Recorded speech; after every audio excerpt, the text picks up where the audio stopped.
En direct du 20e congrès de la FUB à Bordeaux, le 6 et 7 février, c'est sur Radio Cyclo. Voilà, le congrès de la FUB, c'est à Bordeaux. On vient d'assister tous ensemble au palmarès des baromètres des villes cyclables. Et on continue sur ce 20e congrès de la FUB. On a soufflé les bougies de l'anniversaire, puisque la FUB a été créée il y a 40 ans. J'ai avec moi Athénaïs Delinet, qui est chroniqueuse sur Radio Cyclo, mais qui en même temps qui commercialise des casques ultra connectés, sécurité, Bimojo. On vous en reparlera. Et on a le... Bonjour Anaïs. Athénaïs, pardon. Athénaïs. Et on a le plaisir de recevoir Patrick Guinard. Patrick Guinard, bonjour Patrick. Bonjour. Qui est administrateur de l'Union Sport et Cycle, et il va nous dire ce qu'est l'Union Sport et Cycle. Alors l'Union Sport et Cycle est le syndicat des industriels du sport et du cycle. Donc ça regroupe quasiment l'ensemble des industriels en France qui sont connectés sport et mobilité. Parce qu'on met aussi la mobilité active avec nous et ça représente de très grosses industries étant donné que maintenant ça représente presque 8000 emplois en France. Donc et plus, si on met tous les magasins, on monte à plus de 100 000 emplois. Est-ce que vous pouvez nous dire, Patrick, combien il y a de vélos vendus en France chaque année ? Alors le vélo en France, donc on va bientôt sortir notre observatoire. Au mois d'avril, l'Union Sport et Cycle, tous les ans, au mois d'avril, sort son observatoire. L'année dernière, on avait sorti l'observatoire qui nous avait donné 2 700 000 vélos vendus, dont 1 million de vélos d'enfants. Donc ça, c'est aussi important. Et sur aussi une progression du VAE, du vélo à assistance électrique, où on était passé de 38% de progression, étant donné qu'on est passé de 380 000 à 540 000 entre 2017 et 2018. Alors Athénaïs, toi tu es aussi dans le vélo, tu commercialises, il y a une vraie progression, on l'a dit, c'est un véritable sujet aujourd'hui le vélo. Ce baromètre il vient à un moment opportun en plus, puisque c'est 1 mois et demi avant les élections municipales, il y en aura d'autres dans 6 ans. Mais en gros, on en parlait avec Olivier Schneider, c'est un baromètre, c'est la photo de ce qu'il y a aujourd'hui, avec des points noirs et des choses à améliorer par quel que soit l'élu, quelle que soit la ville. Alors, vous avez parrainé, puisqu'on parle du baromètre, Patrick, vous avez parrainé donc dans ce baromètre la catégorie de 100 000 à 200 000 habitants. Oui. Pourquoi comme ça être à la FUB, parrainé? C'est de la visibilité pour vous? C'est parce que vous êtes vraiment des passionnés et que vous soutenez finalement le vélo au niveau urbain, périurbain et autres? Alors, on n'est pas là pour faire du business. On est bien d'accord. Ok. Nous, on soutient la FUB parce que y a une vraie démarche au niveau des villes et des utilisateurs pour faire la promotion du vélo. Aujourd'hui, en France, on est encore très très pauvre. Et je trouve que le baromètre démontre énormément de choses. La première, c'est surtout de la progression. Moi, je retiens, c'est la progression de certaines villes. Et même si sur la dernière catégorie, c'est pareil qui progresse, mais c'est une vraie progression aussi quand on regarde bien. Parce que où on en était Paris et où on est Paris aujourd'hui, et j'ai envie de dire, je vais choquer, c'est une petite progression. Parce que je Attention, pense qu'on le a maire encore... adjoint est derrière nous, je il va passer sais, après je vous. vais Christophe là-bas. Mais je pense qu'on aura encore énormément progressé, surtout pour ceux qui voyagent. Et quand on va dans les pays nordiques et tout ça, et on s'aperçoit de la place du vélo, aujourd'hui, allez, je suis choquant un peu, on est minable en France. Je pense qu'on peut faire plein de trucs. Sur le mois de décembre et de janvier à Paris, on avait presque l'impression d'être dans une ville des pays du Nord. Ah, complètement. Je crois que tout à l'heure, Olivier Schneider, le président de la FUB, avec son humour habituel, a dit les grèves peuvent apporter énormément pour le vélo. Et je crois qu'il a complètement raison. Ça a été très intéressant ces grèves à Paris. Alors, je ne dis pas qu'il faut le faire les grèves, je me permettrai, je dis surtout pas ça.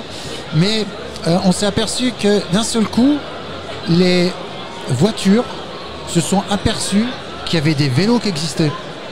Et je crois que là aujourd'hui, la démarche, on doit aller encore beaucoup plus loin. Oui, il faut faire des pistes cyclables, oui, il faut faire des plans vélo, oui, mais il faut aussi éduquer les autres. Et aujourd'hui, on a un manque d'éducation en France par rapport au vélo. Et là, on doit éduquer. Et il y a, par exemple, le ministère qui sort le plan savoir rouler pour les enfants, aller à l'école et tout ça. Avant d'entrer au collège. Avant d'entrer au collège. Et c'est hyper important parce que c'est les enfants qui vont démontrer aux parents qu'il faut respecter le cycliste qui roule sur la route en même temps qu'eux, qu'il faut partager la voie. Et il y a quelque chose d'hyper important et je vous regarde parce que dans le casque, aujourd'hui, le fait d'avoir imposé jusqu'à l'âge de 12 ans le port du casque, et ben les parents mettent de plus en plus de casques. Et ça, c'est exceptionnel. Donc ça veut dire quoi? L'éducation vient par les enfants. Alors justement, c'est intéressant au niveau du titre, je te redonne la parole après, c'est savoir rouler, c'est pas savoir faire du vélo. Savoir du vélo, tout le monde est capable de faire du vélo. Savoir rouler en respectant, en étant respecté. Voilà, c'est ce que je voulais rajouter. Les études montrent aussi que plus il y a de cyclistes, plus les automobilistes font attention au vélo, que le savoir rouler vient avec le nombre. Oui, bah c'est comme tout, hein. C'est le nombre qui fait souvent la différence. Mais je pense que en France, la FUB fait un boulot énorme auprès des villes, auprès des politiques, pour pouvoir transformer toutes ces villes et transformer tout ce territoire. Mais je crois qu'il y a une grosse démarche qu'on doit tous faire ensemble, c'est vers nos enfants. Nos enfants doivent aller à l'école en vélo. Moi j'ai un petit enfant qui a 4 ans, depuis qu'il va à la maternelle, il va soit en draisienne ou soit en vélo. Et donc il ne voit pas comment on pourrait y aller autrement maintenant.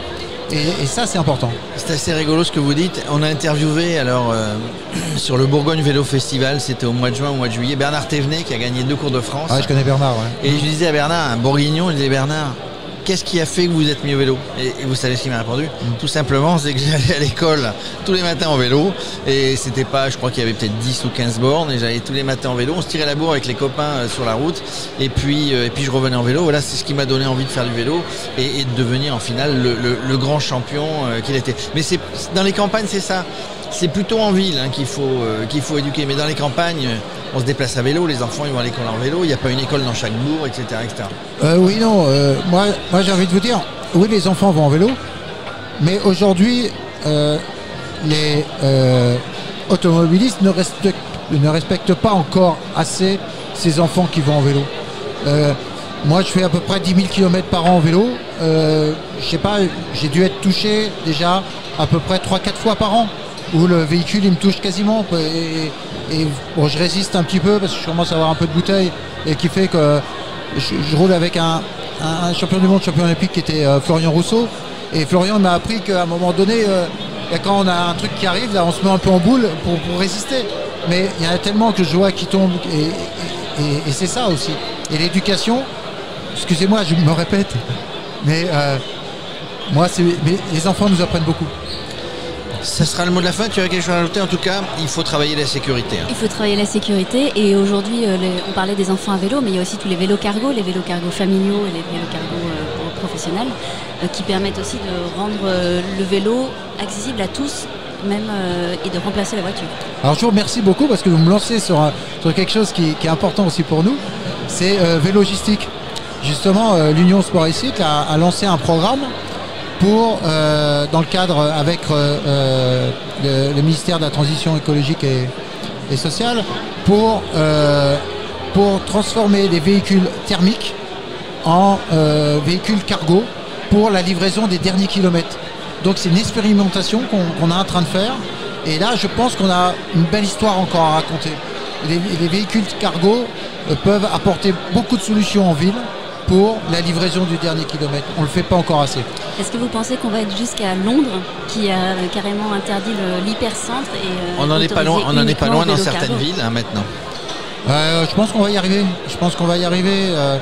Premièrement, c'est bon pour tout le monde, c'est bon pour la santé. Et ça, c'est formidable. Voilà, c'est le mot de la fin, c'est formidable, c'est bon pour la santé. Les centres-villes au vélo. On va tout à l'heure interviewer monsieur le maire adjoint de Paris, et Paris va devenir une ville cyclable qu'elle est déjà, mais encore plus. Et je suis sûr qu'on les verra sur le podium dans les quelques baromètres qui vont venir. En tout cas, merci Patrick Guinard d'avoir consacré un petit peu de temps à ce congrès et à Radio Cyclo. On a été très heureux, très honorés de vous accueillir. Ben, moi aussi. Merci beaucoup. Merci. Merci.